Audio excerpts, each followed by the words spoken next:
Hello and welcome. This is Lights Out, and away we go with the episode. With the Formula One podcast for fans and by fans. I'm Will, and as I look across the digital garage, as always, I'm joined by my co-driver, or should I say my co-host, Sam. Hello, Sam. How are you? Hello, Will. Hello again, listeners. I'm very well, thank you. Happy Sunday evening. How was your weekend? Yes, I've not had a wedding this weekend. It's been my weekend off from a wedding, but Huzzah! But I have been doing wedding stuff. So it's my brother's wedding next weekend. So I've had my wedding haircut. I've collected my suit, and I'm the best man. So I've been practicing my best man speech. So I think we're all there. Just need to rehearse it throughout the week, but it's all under control. And actually, I find doing a podcast helps you with your public speaking because you've got to practice think about what you're going to say and your style. So I feel like my public speaking is improving, which is good. Yeah, how about you? How was your weekend? Yeah, it's been good, thank you. Yeah, not too bad. My daughter's been a little bit unwell, so we've been sort of semi-managing that over the weekend. But we didn't have loads of plans, so yeah, it's just been a quiet one at home. I sent you a fun video, didn't I, of her in the back of a new backpack carrier thing that we've got, which she seems to enjoy. So that was quite nice to test that out. Seems happy enough in there, so that's been good. Watched a fair bit of Premier League football and rugby over the weekend, none of which was that great. I mean, obviously my team aren't playing till tomorrow anyway, so I don't really care about everybody, any of the teams really. But it was all right. And then obviously watched the Lionesses unfortunately lose to Spain this morning. So that was a bit rubbish. But yeah, other than all the sport not being fantastic, it's been a pretty good weekend. Obviously no F1 again. Yeah, well at least your team hasn't lost. Yeah, that's true. That's true. Did Wigan play this weekend? We did. We beat our local rivals, Bolton, 4-0. Absolutely spanked them. So yeah, up the ticks. So are you back in? Are you in positive now? Positive points? No, we've got the highest goal difference, but 0 points after our 8-point deduction. So I feel that's quite good. Yeah. But if we carry on like this, we'll definitely be a force towards the end of the season, and we'll definitely beat Exeter to promotion. Oh, I'm sure you will. They are absolutely terrible from what I hear. Yeah, exactly. Appalling club. Before we get to today's episode, I should tell you, I think your last end of episode promotion of the social media has gone down very well because our Instagram followers, we're getting like 50 followers in a week. So wow. they must have loved the chat about Oscar Piastri. So yeah, if you're one of our new followers on Instagram, hope you're enjoying the content. Or if you've come across our profile recently, hope you're enjoying your first episode for that new episode out, which will be this one. Mm-hmm. Obviously, as you said, there's no Formula One this weekend, which is a bit of a shame. I actually am now starting to miss it, and then I know as soon as next weekend happens and it's another Max win, I know I will not have missed it at all, and it'll be like, oh, it wasn't. I didn't miss it that much. We teased this in our last episode, and we're going to do another series on. We've got our lights out, lights on sort of high profile people. We're going to do an episode now on the unsung heroes of Formula One. And we're each time we do one of these episodes, we're each going to pick either a person or a role or, across the sport. And we're both going to give a bit of nominate them why we think they are unsung heroes. And there's no there's no voting or anything like that. Just going to do a nice sort of fun thing to sort of shine a light as we are, lights on. We do like to put the light on other people, on something a bit different. So, Sam, we're going to start with you. Who have you picked to be as your inaugural unsung hero in Formula One? All right. So I did give this some thought. There is a fair amount to choose from, I think. But the first name that sprang to mind was Charlie Whiting. So I'm nominating Charlie Whiting as my unsung hero of Formula One. I should say he passed away in 2019, so he's not a current unsung hero. But I think what's happened to the sport since his death probably warrants a discussion about him and his influence on it previously, because it's probably not necessarily gone in the best direction. And I think his loss is a big part of that. So he died unfortunately in 2019, right before the Melbourne Grand Prix. I don't know if you remember, he was due to sudden heart attack, wasn't it? Yeah, so he had a pulmonary embolism, so it's a clot in his lung that led to a heart attack. But he was due to officiate the Australian Grand Prix, and passed away I think it was the 2 days before. I think it was before at the end of practice, which is very sad at the age of 66. But there are a few reasons I've picked him, but I'll just start with a bit of a kind of pressy about his life, shall I? And then get into some of the reasons why I think was so important to the sport and why his loss has been such a big one. I was going to say, just for our Drive to Survive fans, I don't think Charlie Whiting appears in Drive to Survive, so this be a helpful sort of intro of who Charlie Whiting is. Yes, so he is an absolute legend of the sport. I think he's just one that's not really talked about, or wasn't really talked about very much at all while he was that legend. I don't think. Being the bill of unsung hero. Exactly, I think so. So he was raised on a farm in Kent, which is fun. And basically, by the age of 12, all he wanted to do was work on cars. So he worked on sports cars and all kinds of stuff all through his youth. And then got involved in Formula One in 1977 with the Hesketh team. So if you remember them, but you won't remember them because they were in the 70s, and neither do I. Before my time, sadly. Well, very much before mine too. Was it James Hesketh? That's right. Lord Hesketh? Lord Hesketh and James Hunt drove for them. That's it. He appears in the Hunt vs. Lauder film. Exactly, yes. So, I mean, Charlie Whiting joined Hesketh after the James Hunt kind of period he was there, and obviously when he went off to drive for McLaren. But yeah, he started there working as a kind of junior mechanic and engineer, and sort of worked his way up through the ranks, and eventually became chief engineer there. And then he moved from Hesketh to Brabham under one Bernie Eccleston, who owned the team. And he basically worked at Brabham pretty much through most of the 80s. And again, he worked his way all the way up to chief engineer, and that's really what he wanted to do. He saw what like chief engineers and others did in the sport for their drivers and to deliver world championships, and that was his dream. And he lived it out throughout the 80s. So as chief engineer for Brabham in the 80s, he won the world championship with Nelson Piquet twice in 1981 and 1983. And worked with some other really big drivers as well. So he worked with Niki Lauda while he was there, Riccardo Patrese, and Nelson Piquet as well, who was an absolute character. I feel like there's probably, I don't know if there's a whole episode on Piquet we should do, and maybe Lauda as well, arguably. But Piquet was a bit crackers, so the fact that he worked with him is quite fun. And then Bernie Eccleston decided he was selling up at the end of the 80s in 1987, and Charlie Whiting moved to the FIA. So he developed all of this like technical knowledge throughout those years working in the sport, and decided that it would be best place for him to go to the FIA. And he basically used that knowledge to try and spot cheats throughout the sport. He became the kind of chief go and check the teams are doing stuff legally, and was a very adept at spotting stuff. He was like kind of poacher turned gamekeeper sort of territory. I like that. Yeah, it's like so he got very good at exploiting rules throughout his time at Brabham, and then to immediately join the FIA. And I'm sure as soon as it happened, everyone on the grid was like, "Oh crap, no, we're not getting away with anything because Charlie's moved over to the FIA, moved to the dark side." And he served as their kind of chief technical embed for about 10 years, about 9 or 10 years before taking up the role which he is most famous for, and that's race director. So he became race director in 1997 and chief safety delegate as well. So I think it's worth, first of all, just talking about the breadth of what he was responsible for from 1997 onwards until his death.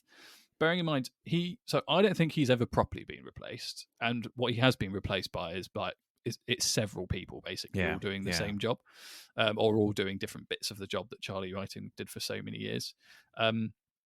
But so he was responsible for a load of design stuff, so regulations, things like that, making sure the cars were not just legal, but obviously thinking about what the future designs look like. And that went, bear in mind, he was in that post for 21 years. So over 2 decades, he looked after like technical regulations, obviously with help from others, but had a really keen insight into all of that.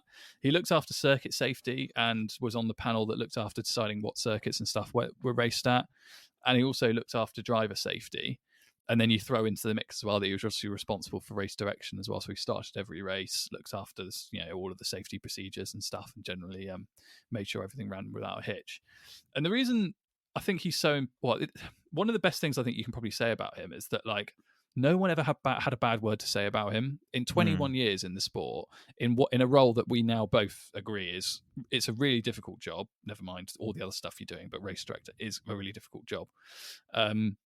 And he never really found himself in any kind of position of challenge, I suppose. He was so well respected and so well liked throughout the paddock, and never really made mistakes as far as I can remember. I mean, like, bear in mind, when he started, I was 6, so I don't remember absolutely every single race, but I don't remember many occasions throughout that kind of let's say that 15-year period, the last 15 years of his time in that role, where stuff happened and you felt like the race director had made a mistake. It was always there were other things that happened, on track stuff or the FIA or whatever, but in terms of his role and what he was responsible for, you never really noted mistakes. And a real feather in his cap as well, I think, is what he did for safety. So he was a massive influence on the safety of the sport. So he introduced things like the halo, introduced the safe cockpit from the 90s onwards, side impact stuff. He introduced the first crash test as well in the late 80s while he was there before he became race director. Made a real difference. I think there are several drivers that can definitely credit their health and safety to the kind of things that Charlie Whiting managed to do while he was in those various posts. But I suppose, and this is kind of speaks to what I value about stuff, in terms of how I value things at work. But I really value how things are done as well as what's done. And I think how Charlie Whiting went about his business is probably the reason he's so sorely missed still today. He was incredibly kind, very calm, had a really wicked sense of humor, hugely well respected. None of the drivers ever spoke back to him, but they had a really good working relationship with him. They could talk to him about specific issues of safety and things. They had a really open kind of dialogue. I think his relationship with the team principals as well. If you look at what the team principals get away with nowadays and what they used to get away with under another race director who may be referenced at some point during this podcast, it just never happened when Charlie Whiting was in charge. And some of the people you're talking about Ross Brawn, Flavio Briatore, Jean Todd, and even some of the drivers who I've mentioned, a lot of them are crackers. And throughout that 21 years or whatever as race director as well, there are a fair few characters. And for him to have gotten through that entire career and be universally respected and universally liked, I feel is really speaks to the man.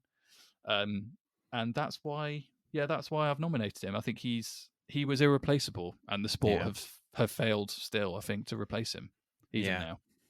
Yeah, I think it was very good. I thought it was very comprehensive, and very well deserving to be our first unsung hero. And I think you're right. I think his death is obviously not being in the sport has been really well. I think really heavily felt, because I think definitely in the last 3-4 years, one of the main criticisms of Formula One is that it's the stewarding and the sort of the race direction is very variable. Whereas I think because it was always him and he was so experienced and he knew the world of Formula One inside and out, he was always very fair. And, people didn't always agree with him, but they respected him. Whereas I think we've seen over time that the respect for the stewards from mistakes and decisions they've made has been eroded. And so he really commanded that across the thing as well. And on the safety point as well, the end of the 90s, well, mid 90s and sort of going into 2000s, that was sort of the end of the era really, where drivers were regularly being killed in crashes. And it was because the FIA and the drivers and the teams worked so hard together, probably under his direction, that made the cars now what the pinnacle of sort of safety, because it's very, very, very, very rare for there to be a driver death. Whereas it used to be we saw, people if you look at Senna's death, that could have been avoided if the safety stuff that was in place today, and then to respond and put in the halo after sort of repeated incidents where cars are flipping up into the air and almost hitting drivers' heads. I think that takes real leadership to sort of innovate in that area, because probably wasn't always popular to do that, but putting that first over other things as well, and taking it seriously as well. I think you're right. I think he's a really important figure within Formula One, and it's a real shame that we don't have someone like him as a race director at the moment, because I think Formula One is crying out for consistency and just really good stewarding. And I think we at the moment, it's sort of seems to be changing from weekend to weekend what level of stewarding we're going to get. Yeah, 100%. I think consistency and strength of character are probably they're really underrated characters, underrated qualities in I guess positions of power within Formula One. I think you were absolutely right. So all the safety stuff that he led, after Senna's death in '94, and he obviously worked closely with a number of drivers, particularly on it. But even in the 2000s and stuff, there was quite a lot of opposition to some of the things he was suggesting. So side impact structures, the drivers really didn't like. And do you know the bits that go on the back of the helmets that are sort of clipped on? Those things, he introduced those, and the drivers were absolutely fundamentally opposed to them. And he just said, "No, sorry, it's for your own good. You'll get used to it." And they all have, and none of them will be without them now. And it's the exact same with the halo. I mean, you and I have talked about the halo before, and think maybe there are other solutions we could potentially look at in the sport, like what they've done with IndyCar. But there's no denying it's been a success. It's definitely saved lives. I mean, Max parked his car on top of Lewis's head in Italy a couple of years ago. Zhou Guanyu had that horrible crash at Silverstone that you were there for. I don't think either of those incidents end up the way they do without the halo being in place. So yeah, it's just stuff like that. I think like it takes as I say, it takes a really special kind of person, I think, to follow through on their own force of will and do it in such a way that you don't totally piss everybody off and you bring people with you, I suppose. Like, because it wasn't like he just did those things and said to drivers, lump it. Like he really took them like through the journey, like himself showed them the reasons why he wanted to do these things. Yeah, just a massive miss for the sport. And like, yeah, from a race director perspective, obviously we know he was replaced by Michael Massey, and throughout 2021, both you and I agree he did not have a very good season. I mean, he gets a bit of sympathy in the shape of kind of, we all know that is now three people's jobs probably. Yeah. But Charlie did it all himself, and yeah, with everything else as well. It's just, yeah, a genuinely unique kind of person involved in the sport, and yeah, very badly missed, I think. I was just thinking then about the controversies that he must have been involved in. Yeah, as the the race director. You firstly had just two that spring to mind. There's probably others, but which you can correct me on, or if I point out that I've missed on. But like, you had Spygate, where was it Miss McLaren? Yeah, were found to have like openly spied on what Ferrari were doing, and the FIA had to get really heavily involved with that, and it went to the Court of Arbitration. And I think they had to pay a massive fine. yeah, it was hundreds of millions, wasn't it? They paid him. Yeah, ridiculous. And then you also had, like we mentioned it in the last episode when Alonso in the Singapore Grand Prix, he won the race, but Nelson Piquet Jr., Nelson Piquet's son, deliberately crashes the car in a part of the wall where they knew it would get a safety car, and it was all planned to then to basically fix the race that Alonso could win. And he had to oversee all that and manage that for the FIA, and those just those two controversies. Like, the FIA comes across like as the referee and as the ruling organization of the sport. They come across really well because they handled it really well, and probably because of the involvement of someone like him that knew the sport really well, that handled it really well. But then you think of what recent controversies I had in Formula One.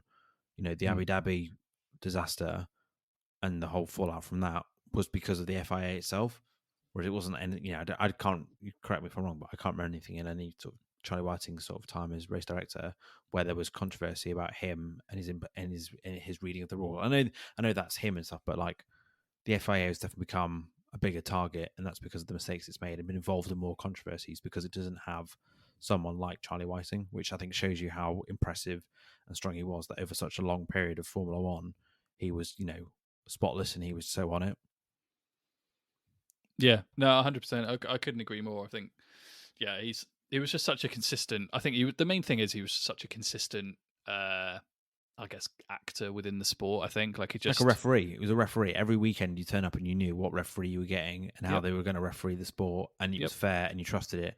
Whereas, I think we look at the moment and the stewards still don't seem to be that. They may have got rid of Michael Massey, but there's still not much consistency from weekend to weekend, or from season to season. No, definitely not. Yeah, it's just such a hard. It's hard to replace a person like that, I think, and like it's not. We can't absolutely like dump on the FIA every single time, but you do sort of, yeah. You would hope they could find other people like that, I suppose, of like rather than just recruiting people with a level of kind of expertise in the sport or expertise in motor racing, but you look for people with a similar level, like similar kind of character traits to Charlie, because obviously you're trying to replace him in some form or another. And I don't know, they've not. It doesn't seem to me that they've really done that. And yeah, I think a lot of like everything about racing, a lot of it is about trust. You have to like trust the guy you're racing with to like race fairly. You've got to trust your team. Other teams have to trust other teams not to cheat, although that doesn't happen these days.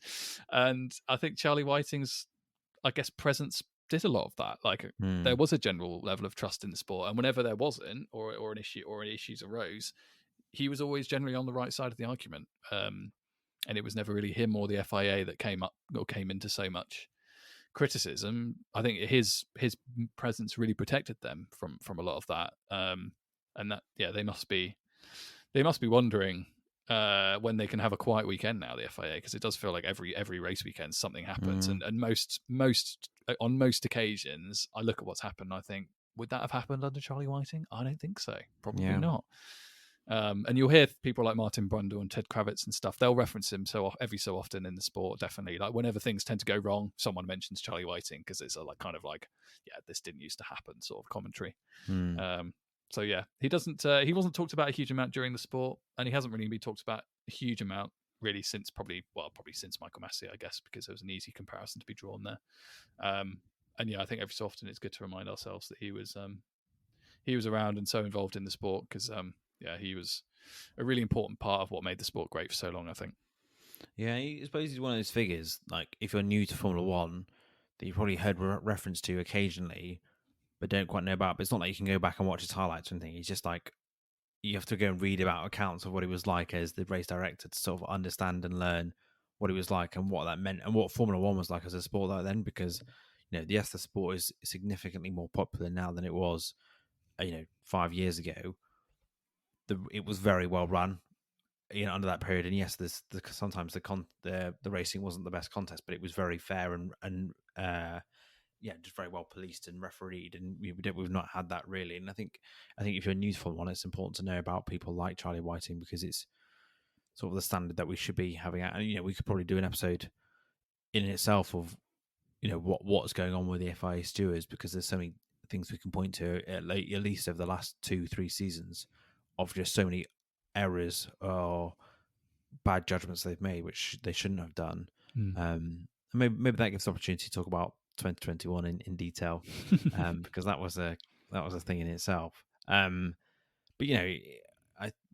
that's always the bad thing for. I always find it like similar to like football, when the decisions of like those that are refereeing or overseeing it become the talking point, then something has gone horribly, horribly wrong. Like whenever you watch a game of football and VAR is the main talking point, they've had an absolute shocker for that to be the thing you come away from. And we've had that a couple of times this season with some of the FIA decisions, and definitely in the last couple of seasons where we've walked away being like, what on earth were the FIA doing? Like, take for example Austria, they absolutely ruined that race by the ridiculous number of track limit penalties that were just so badly enforced, and it was it was a sort of a drama in itself, and that's not what you want from your referee or your officiating body. Yeah, absolutely. So in 12 races, I'm just looking at the Latifi tracker, the FIA in some form or another have been given 5 between us. Wow. And that's and bear in mind we don't award them on the same weekend. So in 5 of 12 races, the FIA have been awarded a Latifi for doing something mental or stupid or terrible. And there's just no way that would happen. That would have happened like if Charlie was still here. It's not possible. Can you remind me? Because I don't remember the red flag going off that much under Charlie Whiting. Did it, or have I just kind of forgotten it? Because it feels like the red flag is reached to very quickly in Formula One, where the race just completely stops. I thought that was quite rare previously, because it feels like it's much more common. Is that am I misremembering that, or is that correct? I think that's right, but I don't think it's a Charlie Whiting thing. I think that's just the threshold's reduced a bit over the years. So, sorry, we're getting into really nerdy chat now, but like there are a few factors. One, obviously, the kind of focus on safety in the sport since what happened to Jules Bianchi. So poor racing conditions generally results in a red flag when an incident happens, and also because the cars are all made of like razor sharp carbon fiber that comes off the car if you flick it, rather than the old cars in the 80s that were like built pretty sturdily, and even in the 90s, to be fair as well, they could withstand a bit more than that, the bodywork at least. Now when an incident happens, hundreds of bits of car are thrown across the track, and they have to red flag the race because there's just no way for the steward safely to sweep it all up. So yeah, there are a few factors, but maybe there's a race direction thing there, but I think it's more about an enhanced view of kind of protecting the drivers and spectators. Fair. Maybe it's also used more frequently because it's easier to stop everything rather than like having the safety car around. Okay, that's fair. Yeah, that's true. Like no one wants to see that either, do they? Like watching Formula One cars dawdle around the race and seeing the lap count drop. Stuff. Yeah, and if they need to respond to stuff as well. Yeah. So I think that concludes our chat on Charlie Whiting. We'll take a quick break, and then after break, I'll reveal who I've picked.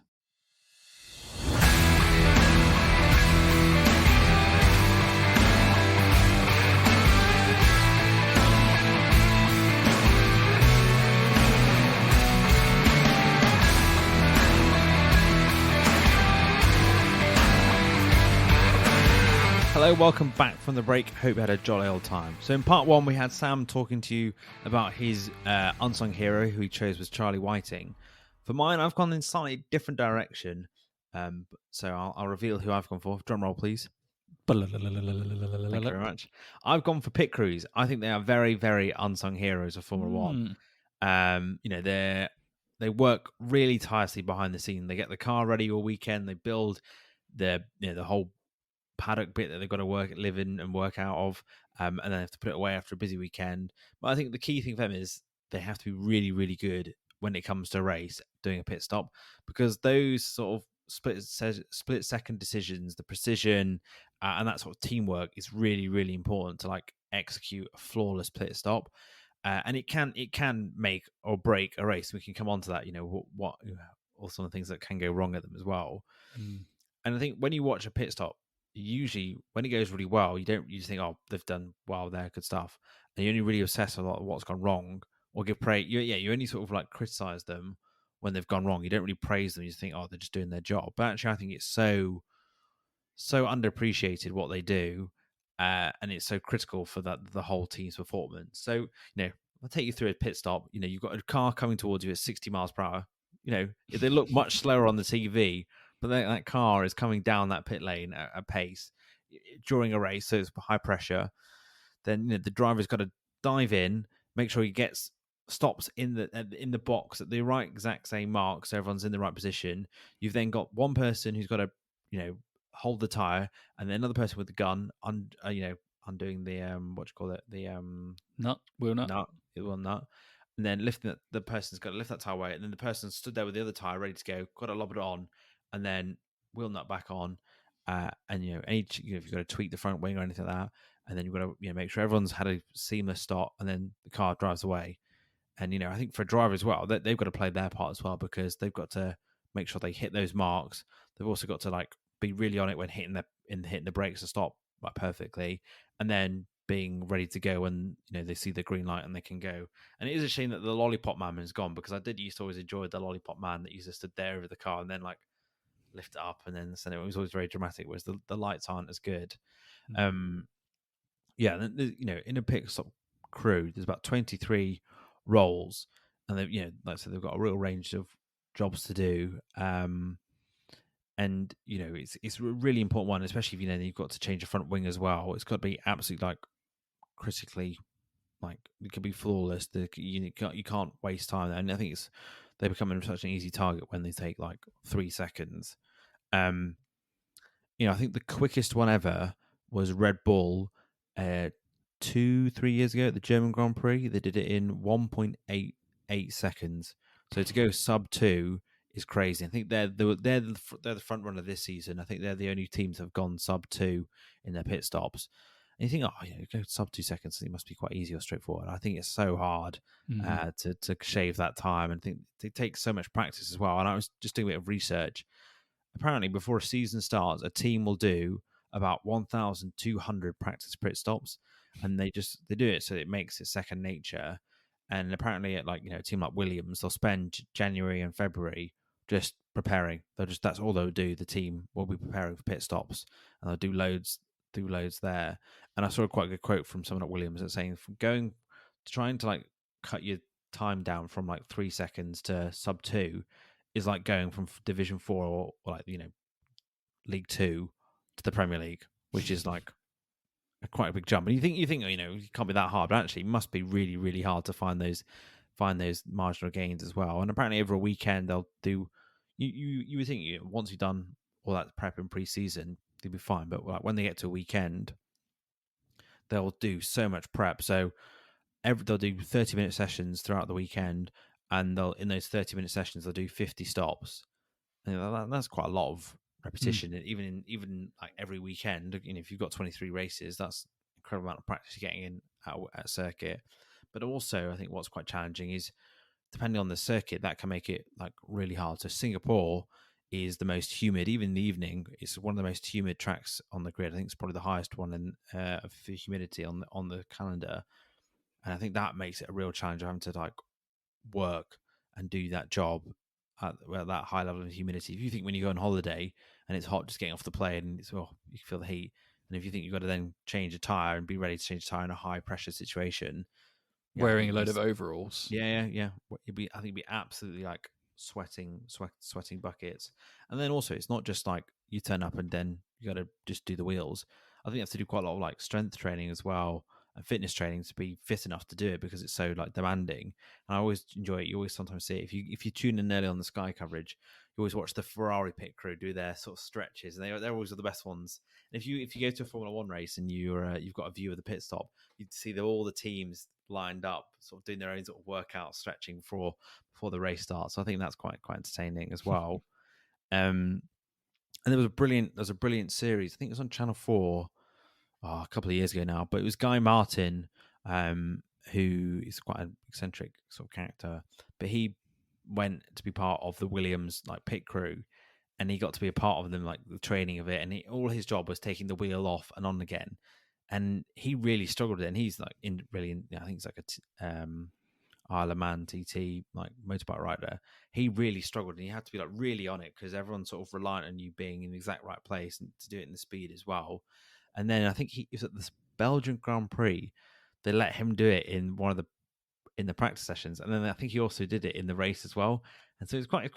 I recommend if you want to learn or see what it's like to be in a pit stop crew. It's a good sort of illustration of how hard it is and the training that goes into prepare for it as well. With with Williams are very good at sort of training him up as well. And I suppose with pit stops is they can go horribly wrong. We've seen it before where wheel nuts haven't got on properly, so then wheels have rolled off, or the kit has failed, so then they're really struggling to get the tire off. So then people are losing, the driver's losing numerous places in the race because it's a 2-second stop is taking 10, 15 seconds. Or we've seen it, where they put the wrong tires on. We've had that before, haven't we? Where one team put. I think that happened to Lewis, didn't it? Not that long ago. They put Bottas's tyres on his car or something. They got mixed up. Yeah. Or I think we saw it once. Was it Haas where they had 4 tyres and they put 3 of the same ones on and 1 of a different compound on. Or you've seen it where they're not ready for them, so they're still getting the tyres out of the blankets ready for them to go on. I think, and also when we used to have refueling, that added an extra complexity because sometimes if that refueling didn't go to plan, that could set a light, and you've seen pit crews being set on fire. We've also seen pit crew members being taken out, whereas the drivers have kind of misjudged it. I think it was a Ferrari mechanic a couple of years ago where Raikkonen accidentally ran over and he broke his ankle or something ridiculous, something like horrendous like that. You've seen it where they've nearly hit other cars as well in the pit lane, so they've always been taken out as well. I just think being a pit crew must be a really hard job, and especially as like you having to travel around the world, it must be absolutely knackering, and then having to be really on it. And it's not like you turn up and have a jolly. You've got to be really on it throughout the whole weekend to get as much repetition as possible. Yeah, definitely. It's funny you mentioned fuel things. I think I'm right in saying this. So Max's dad, Jos Verstappen, was one of those unfortunate ones whose car went up. There's a famous photo of him jumping out of the flames. Yes, not good at all. But as much safety as it. I mean, the unsafe release, I suppose, is the one that gets referenced quite regularly, doesn't it, these days? Because again, the person who decides when the car can leave after the pit stop's got a really critical job, obviously, to not waste any of the drivers or the team's time, but also to release the car in such a way that they're not doing it dangerously. That's one that's quite heavily scrutinized. But they are amazing. I mean, never mind the kind of physical stuff, like the fitness of them.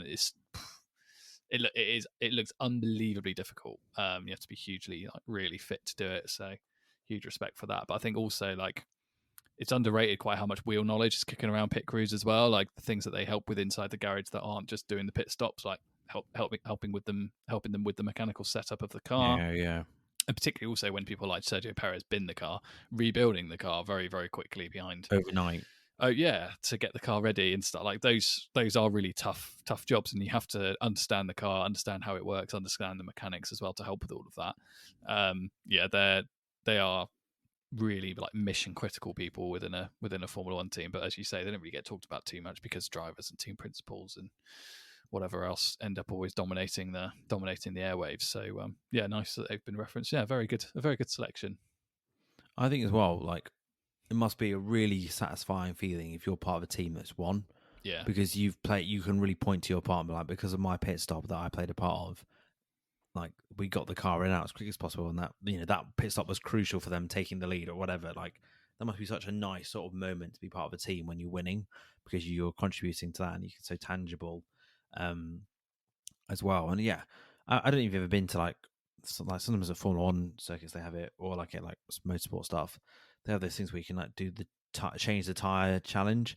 And it's funny watching those because it's, you do really see the difference between, at the level that they're doing. Because if me, you, and a friend did it, I think we'd probably be lucky if we did it within like 8 seconds, whereas they can do it within 2-3 seconds, and that's 4 tires at the same time. And I think someone said by the time the car stops and the wheel has changed, like the tires, the car actually stopped for like, I know it's less than a second, but actually, if you timed it, and you watched it with a stopwatch, it'd be crazy. The car is actually very still for very, very short amount of time.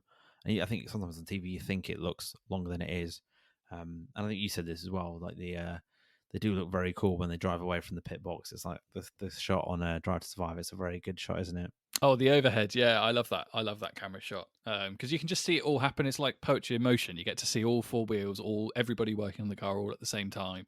Car comes in, car goes up, boom, car goes out, and it's like watching. Well, you'll appreciate this as someone who's performed in theatre and things. Yes. You know when they like change the set really quickly between scenes and stuff, and you just see like a flurry of movement. And like the scene changes in an instant, and you're always like, "Oh, it's amazing!" It's kind of like watching that, but like sped up. Yeah.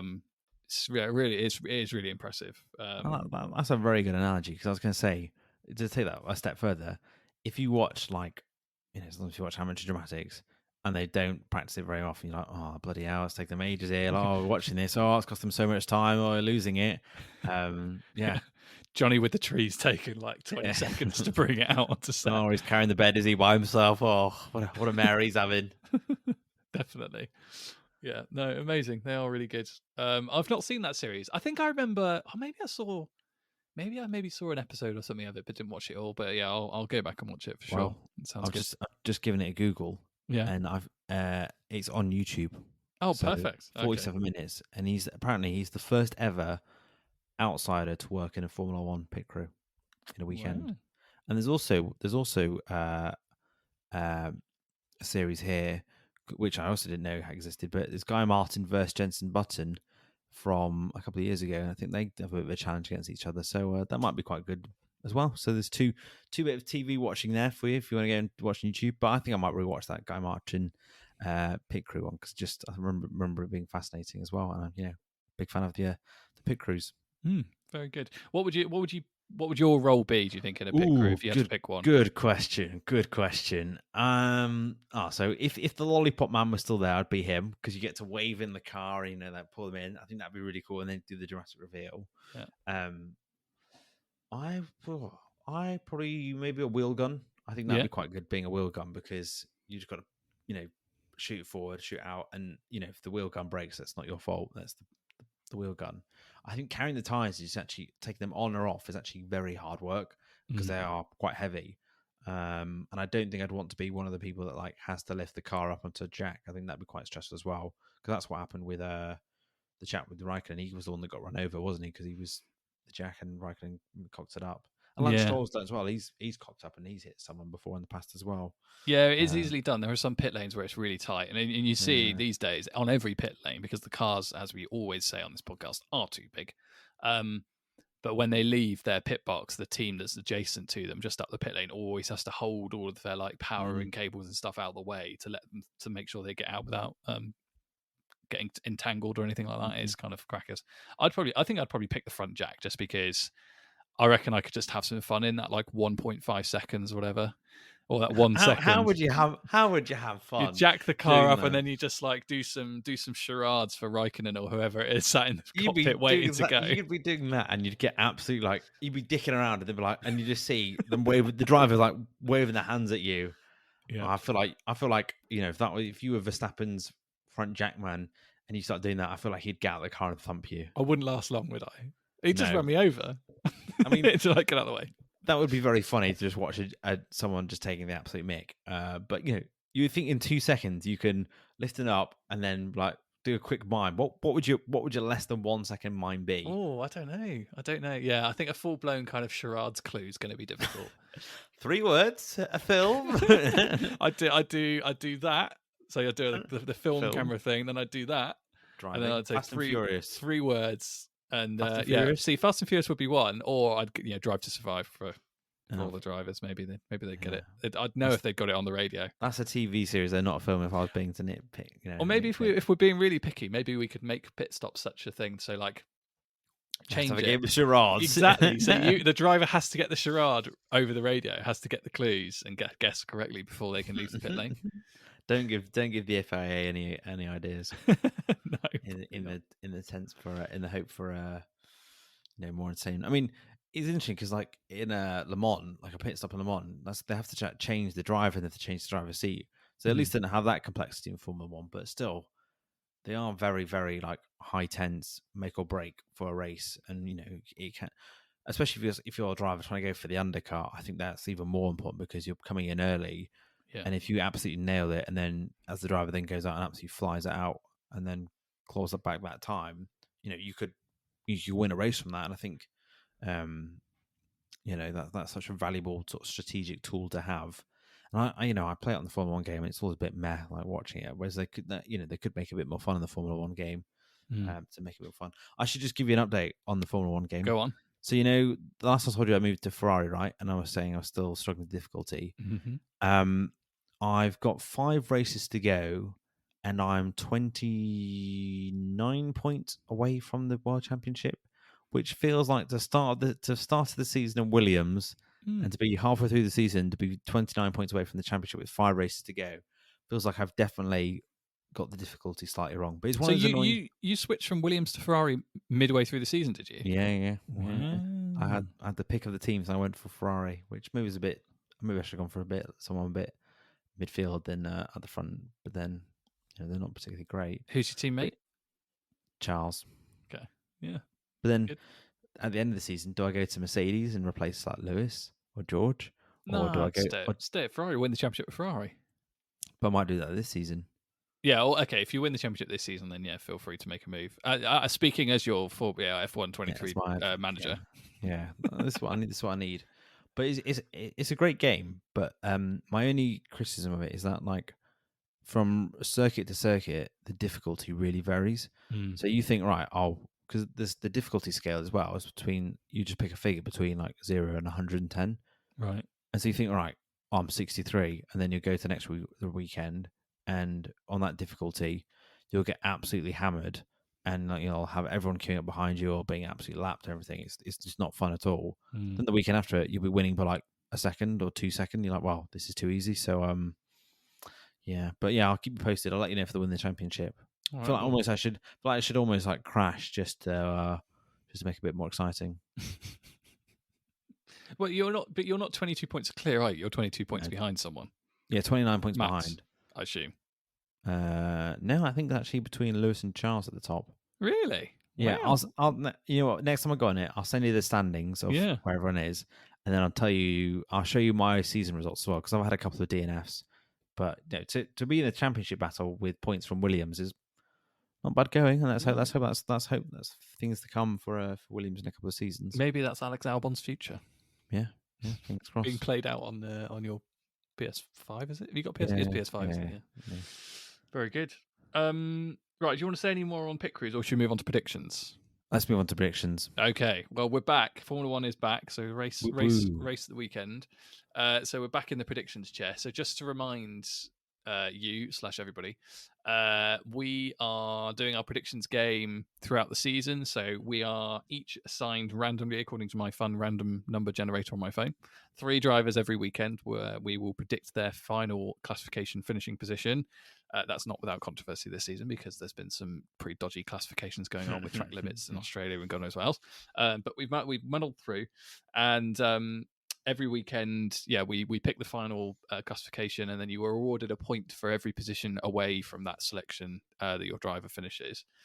So points are bad, basically. And last weekend, I got the gap down to 14 from 20, largely thanks to Oscar Piastri and Carlos Sainz having a little ding dong and crashing into each other at the first corner at Spa. Still not over that.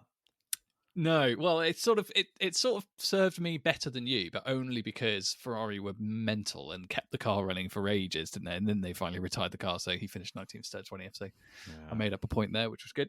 I also got lucked out and had Max Verstappen last race. And anybody who predicts him anywhere to finish other than first is just a fool at the moment.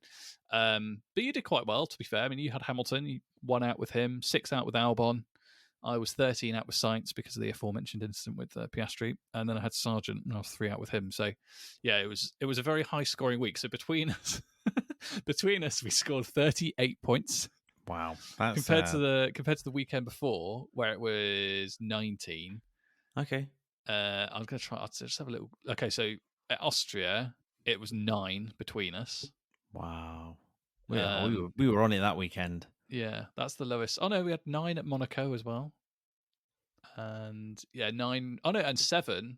Oh no, that's 7 for one of us. So yeah, 9 is the lowest between us so far, and 38 last time. And we've yet to have either of us get it absolutely spot on for all 3 drivers. No, I don't think that's gonna be a big weekend when that happens. Yeah. So what's the closest we've got? Let's have a look. So you got 3 in Miami. Oh, I got 3 in Monaco. Let's keep going. I got 1 in Austria.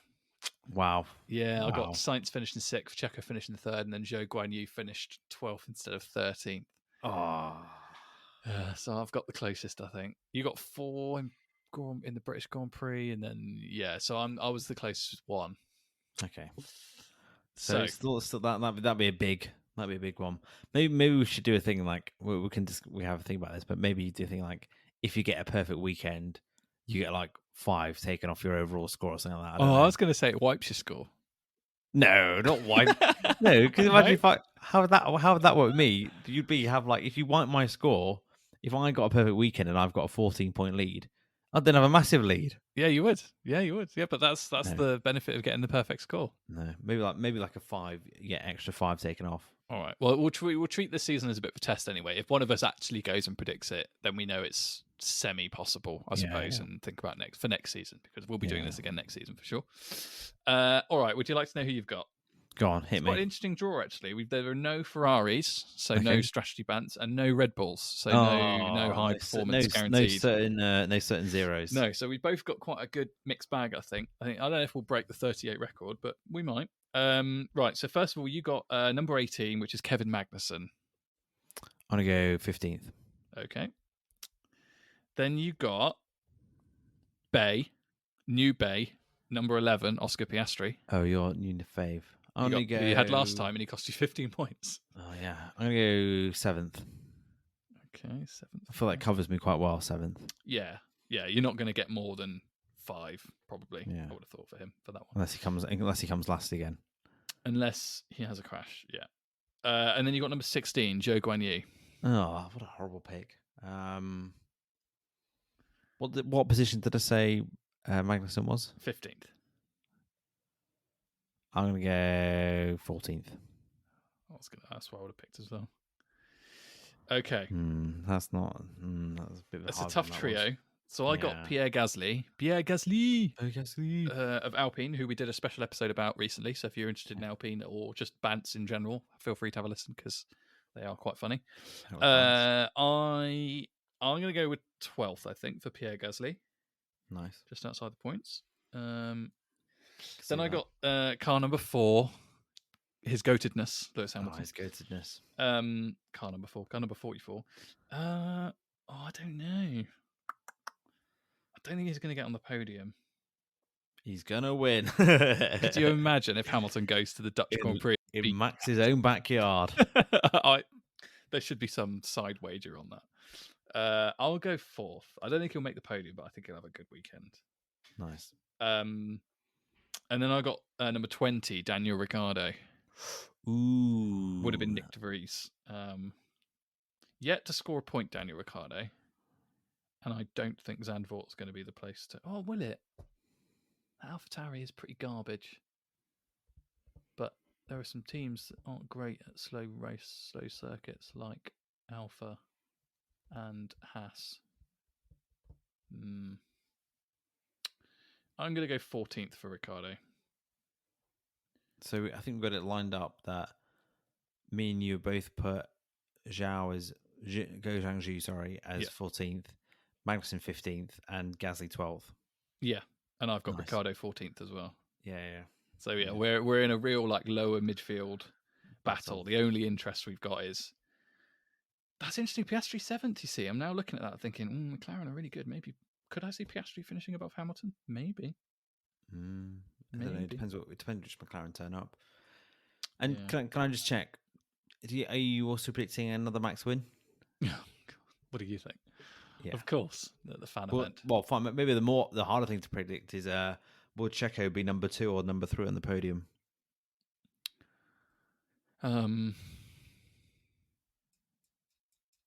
Is there anyone that can beat a Red Bull at Zandvoort? Oh, I feel like only a McLaren. Ferrari aren't very good, slow speed. Mercedes, who knows? They're a bit of a flip a coin kind of team, aren't they, each weekend? No doubt they'll start terribly on Friday and improve throughout the weekend, and then they'll actually have got a good race car on Sunday, but still finish 30 seconds behind Max. What an optimist. McLaren, Aston Martin, maybe they'll have managed to sort themselves out.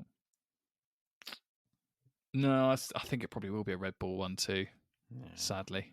Unless Checo has just absolutely lost himself and he's used the summer break to just fret more about his position and his confidence, and he's just further away, and he's just been eating quesadillas all summer. Yeah, drinking Corona. Doesn't care anymore.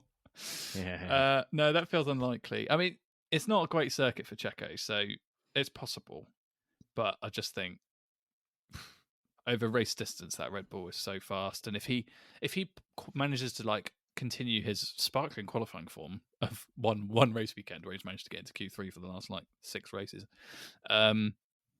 if he gets into Q3 and qualifies anywhere above like 6th, I fancy him to finish 2nd probably. I feel like it's only McLaren potentially that might finish above him. One of them. Yeah. Interesting. Okay. All right. Yeah. Well, we're good to have a race to talk about again. Yes. So we'll look forward to the next podcast where we get to dissect whatever's happened at the Max Verstappen fan event. Is there any kind of record he could break, or any records up for grabs he could break? Does he match or does he break the Vettel consecutive number of wins? He's 9, isn't it? I don't know if he might be breaking it. Is this his 10th consecutive win? It could be. Yeah. Oh, how depressing that is. 10 consecutive wins, and it could go on for much longer. Yeah, well, they're on 22 of 23 now, aren't they? Race wins. Yeah, but how many? He could go on a win in the next like further 5. He could end up having the record for 15 consecutive race wins. He could. Oh, that's so depressing. I actually had a quick just because I was interested in it. I thought I'd go back and look at the 88 season and try and see what race McLaren didn't win, because there was one race season they didn't win, and the reason they didn't win it, one, Alan Prost's engine blew up, and then 2, Senna, I think it was this way around, one of them anyway, but I think pretty sure it was Senna that was leading the race, and he crashed the car with 2 laps to go. Oh wow. And it was miles ahead, obviously. So what you're saying is we need Max Verstappen to get so complacent he bins the car with 2 laps to go. Yeah. Oh, it doesn't feel likely, does it? Do you want just to end on I've got a good. My dad told me this today. A good Max Verstappen story. Mm-hmm. Apparently, it's quite well known that his dad was quite tough on him, quite hard, dad, and I think he was obviously very competitive and that. Apparently, when Max was younger, there was a weekend where Max hadn't driven very well. Like this is when he's a kid, and so his dad drops him off at the petrol station, told him to walk home, and dad gets home, Joss, and then Max comes through the door. And like much earlier than he expected him to, because he asked him to sort of walk home and reflect on it. And he asked him what happened. He said, "Oh, some chap saw me and then we, gave me a lift home." So his dad says, "Right, get back in the car." Dropped him off, made him do the walk again. Yeah, brutal. I did know that story. Yeah, it's brutal, isn't it? Yeah, quite. I didn't know that, but interesting to learn more about his background. But yeah, that's less on Yeah. psychology. I thought I'd throw that little fact I found in today, but you knew it already. So let there be no doubt, Jos Verstappen's a piece of work. and you won't, you know, your dream is to get your daughter to be into Formula One. You won't be applying those sort of methods. No, definitely not. The opposite. Yeah, quite the opposite. Yeah, I mean, yeah. God, terrible. Yeah. I'm saying nothing about parenting. Mine's only 14 months old, so got a long way to go. Maybe wait till she gets to a teens. Maybe I'll be like dropping her off and leaving her to walk. I won't be doing that. She'll be a champion, or she'll be on course to be a champion then. Yeah, she'll probably be driving me home, most likely. All right, that brings us to the end of the podcast. Thanks very much for joining us. Remember to subscribe and leave a review on your podcast platform of choice. If you enjoyed it, please share it with a friend. Hopefully they enjoy it more than I would enjoy being a member of a pit crew at a sweaty Singapore Grand Prix weekend. It does, it doesn't look too much fun, does it? It's the fact that they have to wear masks and stuff as well. I just think, it must be so sweaty in there. Follow us on Twitter at LightsOutLads, and yes, as Will mentioned, our Instagram is booming. Give us a follow in there on @TheLightsOutPod. Will, we have a race. We say a race. It's a fan event. There'll be lots of orange. There'll be lots of smoke, but it'll be a very pretty seaside. We can at least enjoy that bit. Yeah, and we'll see Formula One racing, so hopefully it'll be something exciting apart from Red Bull winning a race happens. Yeah. And with that, that's all from us. All the best, and goodbye. Bye-bye.